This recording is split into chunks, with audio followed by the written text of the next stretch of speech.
Hi குட்டீஸ், welcome to Kavya's Dale. நிழலை தாண்டியவன் கதை கேட்கலாமா? ஒரு சிறிய நகரத்தில் கார்த்திக் என்ற இளைஞன் வாழ்ந்தான். அவன் நல்ல திறமை இருந்தாலும் எப்போதும் ஒரு விஷயத்துக்கு பயந்தான். மக்கள் என்ன நினைப்பாங்க?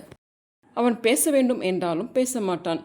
அவன் முயற்சி செய்ய வேண்டும் என்றாலும் நிறுத்தி கொள்வான். அவன் வாழ்க்கை முழுவதும் மற்றவர்களின் கருத்தை பார்த்து தான் நடந்தது. ஒரு நாள் அவன் ஒரு வேலைக்கு சென்றான்.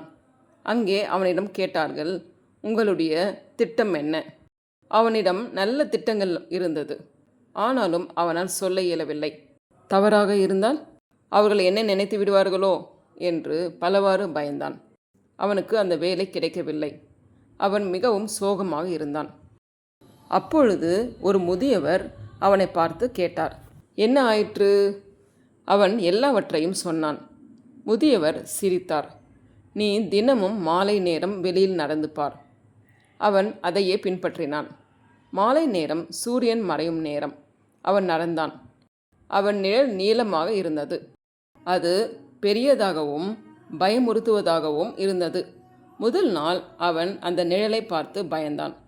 இரண்டாம் நாள் அவன் அதை கவனித்தான். மூன்றாம் நாள் அவன் அதை கடந்து நடந்தான்.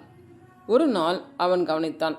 சூரியனை நோக்கி நடந்தால் நிழல் அவன் பின்னால் போகிறது. அவன் அந்த முதியவரிடம் ஓடிப்போய் சொன்னான், ஐயா, இப்போதானே எனக்கு புரிஞ்சது. முதியவர் சிரித்தார். மற்றவர்களின் கருத்து அந்த நிழல் மாதிரி. நீ அதை பார்த்து பயந்தா அது பெரியதாக தோன்றும். ஆனால் நீ உன் இலக்கை நோக்கி நடந்தா அது உன்னை பின்தொடரும். அந்த நாளிலிருந்து கார்த்திக் அவனை மாற்றிக்கொண்டான். அவன் பேச ஆரம்பித்தான். அவன் முயற்சி செய்ய ஆரம்பித்தான். மறுபடியும் வேலைக்கு சென்றான். இந்த முறை அவன் தன்னம்பிக்கையோடு பேசினான். அந்த வேலை அவனுக்கே கிடைத்தது. அவன் சிரித்தான்.